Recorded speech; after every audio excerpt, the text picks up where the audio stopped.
kemanusiaan, juga dari Kontras, Aliansi Korban Kekerasan Negara, dan adalah Romo Sandiawan Sumardi, Ibu Karlina Laksono, Saudara Usman, Sekretaris Trisakti. Kami mohon maaf bahwa kami dari keluarga korban tidak bisa dengan keterbatasan komunikasi maupun Kami merasa senang ketika kami mendengar kabar bahwa Bapak Presiden. Untuk itu Bapak Presiden bersama-sama sowan ke Bapak Presiden. Dan masih dipilih oleh tangga pula. Semua yang kami ditipu, dibohongi, dikhianati oleh wakil-wakil rakyat yang sekarang ada di DPR. Dan mungkin dengan kata-kata yang agak kasar, tapi sebetulnya masih apabila hal ini kami ungkapkan di depan Bapak Presiden.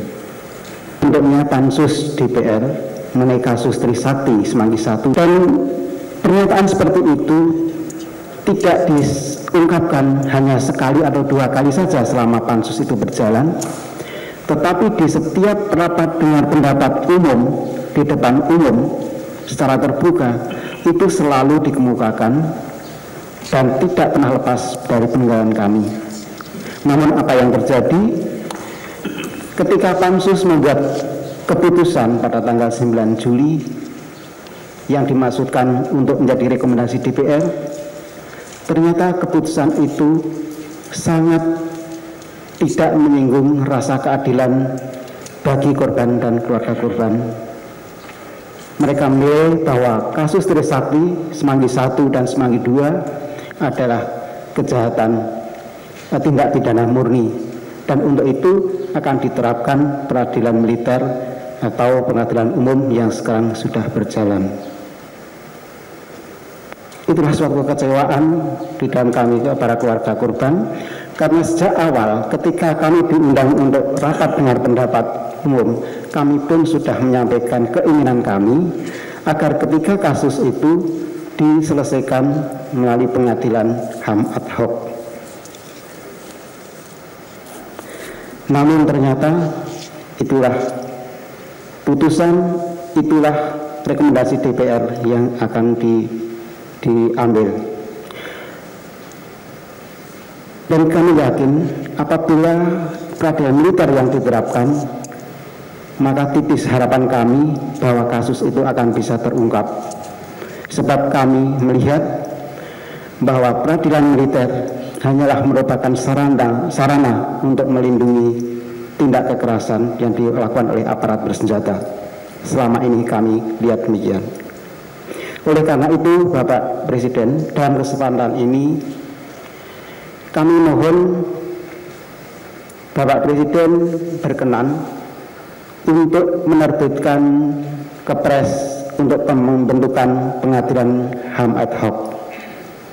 Adapun hal yang ingin kami harapkan sebenarnya tidak terlalu muluk, bahwa dengan pengadilan HAM ad hoc itu kami harapkan ketiga kasus itu bisa diselesaikan, bisa disidangkan, bukan hanya kasus Trisakti I atau Semanggi II saja yang akan disidangkan, karena sudah ada prajurit di lapangan yang pantas dalam tanda kutip untuk disidangkan.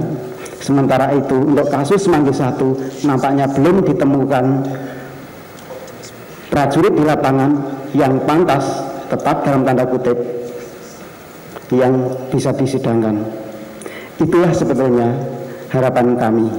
Di samping itu juga dengan pengadilan HAM ad hoc kami mengharapkan bahwa tanggung jawab itu tidak hanya dibebankan kepada prajurit di lapangan yang melakukan penembakan, akan tetapi juga kepada komandan menurut jenjangnya sesuai dengan hierarki komando. Itulah sebetulnya sangat sederhana yang kami harapkan kepres untuk pembentukan HAM ad hoc tersebut. Inilah sekelumit apa yang ingin kami sampaikan kepada Bapak. Ada di antara kami yang hadir ini masih ingin memberikan ada bisikan untuk mempersingkat waktu, maka kami mohon kesediaan Bapak Abdurrahman Wahid, Bapak Presiden kita untuk memberikan tanggapan. Assalamualaikum warahmatullahi wabarakatuh. Saudara-saudara sekalian, mudah-mudahan dengan ini kita dapat mencari jalan untuk mencari keadilan, mencari jalan untuk menemukan keadilan dan merumuskan katakanlah tindak hukum yang harus dilakukan dalam kasus Trisakti Semanggi 1 dan Semanggi 2. Tapi terlebih dahulu perlu saya nyatakan bahwa setelah saya kaji dengan mendalam, maka saya sampai pada kesimpulan berdasarkan undang-undang yang ada bahwa DPR tidak berhak untuk mengambil keputusan mengenai masalah ini. Berarti campur tangan dalam urusan hukum, penegakan hukum. Karena itu seharusnya DPR tidak memberikan tanggapan apa-apa. Adapun hal ini harusnya menjadi tindakan dari Jaksa Agung selaku penuntut untuk dibawa ke pengadilan, dan dengan jenjang itu maka akan diperiksa keputusan pengadilan, diteruskan dengan banding kepada pengadilan tinggi, dan nanti kasasi pada tingkat Mahkamah Agung.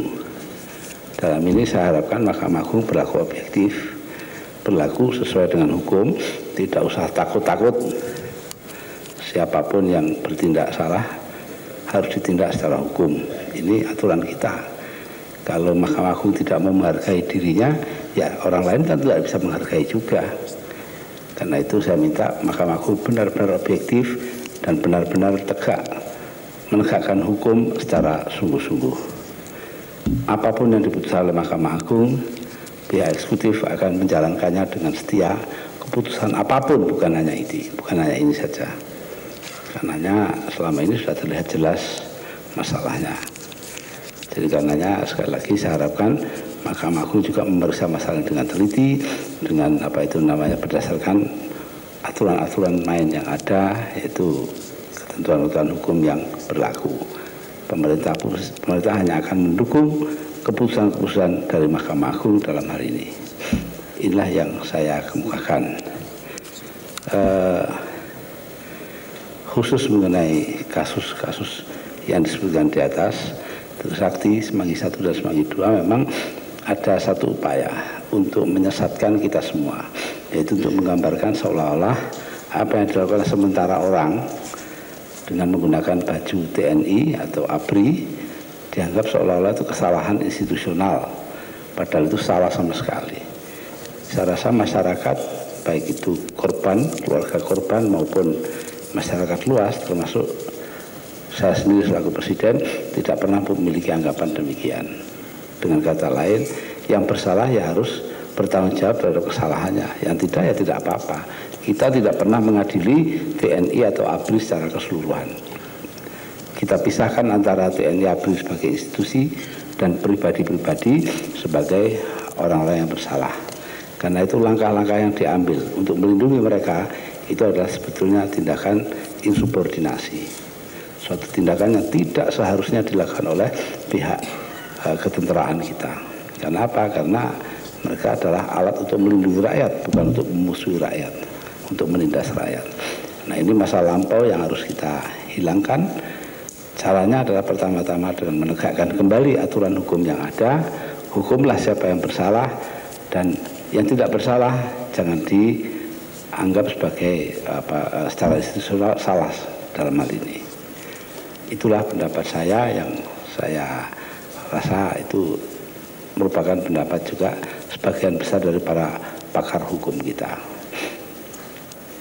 Dalam hal ini saya setuju sekali dengan saran daripada saudara-saudara untuk diadakan pemeriksaan ulang terhadap kasus Trisakti Semanggi 1 dan Semanggi 2. Begitu juga tentunya dengan kasus-kasus lain yang bisa kita lacak secara hukum, yang tidak nanti harus dicarikan penyelesaiannya Di antaranya seperti bom di Aceh, kemudian peristiwa Talang Sari di Lampung, peristiwa Tanjung Priok, kemudian peristiwa Ambon, dan peristiwa di Kupang, ya, di Timor, waktu di Timur. Nah, itu harus diperiksa kembali secara teliti agar kita tahu persis siapa yang bersalah dan siapa yang tidak.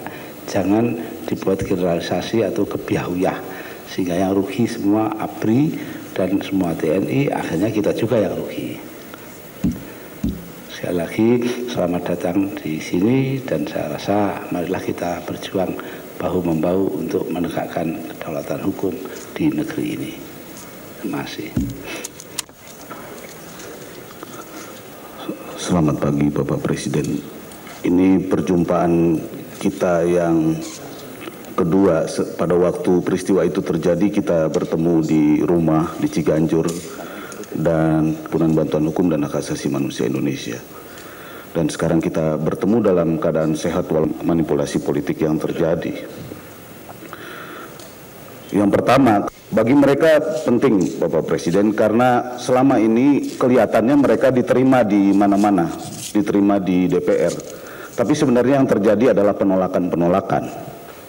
Jadi yang terjadi di dalam proses selama 3 tahun ini sebenarnya yang terjadi adalah penolakan-penolakan atau terjadi manuver politik di mana para korban ini tidak diakui eksistensinya. Dan itu terbukti mereka tidak diakui juga eksistensinya sebagai korban pelanggaran hak asasi manusia. Dan itu sungguh-sungguh menurut kami sebuah tindakan yang sangat keterlaluan. Kita memang dia merespon pengaduan dari keluarga korban dengan alasan hak angket yang dia miliki, dia bikin pansus. Akan tetapi sebagaimana yang Bapak Presiden tadi katakan, mereka menyalahgunakan apa yang diatur oleh undang-undang. Akibatnya malah dia merambah ke yang lain-lain, mengeluarkan keputusan-keputusan yang sebenarnya masuk di bidang yudikatif. Akan tetapi makna dari semua itu yang pertama adalah mereka melakukan penolakan terhadap para korban. Yang keadilan yang dimaksud adalah bagaimana supaya wakil-wakil rakyat ini yang sebenarnya ikut berproses juga terhadap terjadinya peristiwa itu, ikut mendorong supaya korban diakui, korban dan hak publik untuk tahu apa yang sebenarnya terjadi pada kasus Semanggi 1 dan Semanggi 2 sungguh-sungguh terbuka. Jangan seperti sekarang ini semuanya jadi ya kembali lagi seperti zaman Orde Baru, politik penggelapan fakta dengan permainan manipulasi politik. Bahkan untuk Kejaksaan Agung aktif. Tadi salah satu orang tua korban meminta supaya keadilan. Saya ingin melakukan klarifikasi kepada Bapak Presiden. Terima kasih Pak Panjaitan. Khusus mengenai pengadilan ad hoc, tentu saya harus mempelajarinya dengan teliti dengan Jaksa Agung, ya, dan juga Sekretaris Kabinet, karena ini hubungan antar lembaga, ya, yaitu antara eksekutif, legislatif, dan yudikatif. Kalau memang ada alasan cukup, kenapa tidak? Saya sendiri cenderung begitu, tapi ini kan pendapat perorangan, ya. Saya sendiri cenderung begitu, karena kalau tidak demikian maka tidak akan selesai masalah ini. Keadilan tidak akan ditegakkan. Khusus mengenai masalah Tanjung Priok dan sebagainya, saya kalau tidak melihat adanya kepes-kepes dalam hal ini. Itu semua ya terjadi karena kesungguhan daripada pihak mereka untuk melakukan pemeriksaan ulang. Saya harap keluarga dari korban-korban Trisakti, korban Semanggi 1, Semanggi 2 jangan berhenti-berhenti, tetap saja. Ya, tugas pemerintah adalah sebagai pihak eksekutif menjamin kebebasan Anda untuk melakukan hal itu. Dan mudah-mudahan ini dengan diangkatnya Pak Khairuddin, maka polisi kita menjadi lebih objektif lagi. Dan dengan diangkatnya Pak Lopa, diteruskan oleh Pak Marsilam Simanjuntak yang akan dilantik 2-3 hari ini, juga Kejaksaan Agung akan benar-benar melakukan tugas yang dibebankan atas pundaknya. Dalam soal ini perlu saya nyatakan bahwa Kejaksaan Agung ini tidak pernah dipengaruhi oleh pihak eksekutif. Saya sendiri tidak. Bahkan sampai sekarang pun saya belum pernah minta yang ini ditangkap, itu dibebaskan, tidak pernah. Saya tidak pernah begitu. Bahkan pernah ada kejadian seorang korban, atau bukan seorang korban, seorang pengusaha yang menyatakan bahwa dia telah dituduh menggelapkan uang ya, yang tidak benar karena dia sudah membayar kepada BPPN lebih 5 triliun. Ya, saya minta mana itu berkas-berkasnya, berikan pada saya, banyak sekali jumlahnya, tebal sekali. Terus saya serahkan kepada Pak Lopa, masih hidup waktu itu, untuk diperiksa kembali. Kalau memang pengusaha itu benar, ya harus dinyatakan benar. Kalau salah, harus dinyatakan salah. Nah, demikianlah sikap daripada pihak eksekutif dalam hal ini. Jadi sekali lagi saya tekankan bahwa kalau memang nanti ada istilahnya itu hak bagi pihak eksekutif untuk membuat pengadilan HAM ad hoc, ya saya tidak akan ada masalah. Ya, terima kasih. Si korban kekerasan negara, izinkan saya tanpa mengurangi hormat saya dengan lembaga kepresiden terjadi. Kami datang dan kami ingat kata-kata Gus Dur. Gus Dur menjawab, yang nembak mahasiswa itu yang makar. Jadi dengan satu perlambang bahwa kami berharap Gus Dur tetap Gus Dur yang sama ketika dulu kami temui, izinkan saya panggil Anda dengan Gus. Saya hanya berharap bahwa apa yang tadi disuarakan oleh keluarga korban bisa menjadi pertimbangan yang mendasar bagi Gus Dur untuk mengambil sikap soal ini, karena ternyata terbukti bahwa parlemen tidak bisa dipercaya lagi. Kalau tadi Gus Dur bilang bahwa kita tidak bisa berpikir ini kesalahan institusi, kami bisa mengikuti pikiran itu. Oleh karenanya, secara spesifik kami dari mahasiswa menyatakan bahwa those generals must be taken into the court, pengadilan HAM ad hoc, Wiranto, Jaja Suparman, Prabowo, bahkan sampai ke tingkat Habibie dan Soeharto sendiri. Kalau kita sekarang punya persoalan dengan bangsa ini, Gus, persoalannya bukan masalah kursi. Dan saya yakin Gus Dur juga sepakat dengan itu. Maaf Gus Dur, sebelum Gus Dur memberi untuk kemanusiaan dan Gus Dur juga mengetahui hal itu, pernah kita bertemu dan tim relawan pernah ditembak juga. Betulnya Gus Dur, yang ingin saya sampaikan adalah bahwa pada terima kasih. Khusus mengenai apa yang dikatakan tadi, surat kepada saya belum pernah lihat. Saya ceknya dulu ya. Untuk selanjutnya saya harapkan baik keluarga korban maupun para pendamping berkirim surat kepada saya pribadi ya, dalam amplop tertutup, ditulis saja di atas korban Trisakti ya, strip Semanggi 1, strip Semanggi 2, alamatkan ke Jalan Irian 7 ya, jadi tidak lagi melalui birokrasi yang berbelit-belit.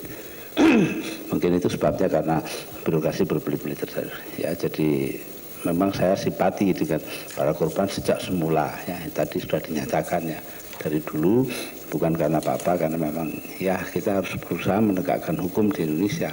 Sebab itu salah satu prasyarat demokrasi, di samping perlakuan sama bagi semua warga negara di hadapan hukum dan tidak adanya perbedaan perlakuan bagi semua orang. Juga adanya pertanggungjawab yang jujur dari pemerintah kepada rakyat.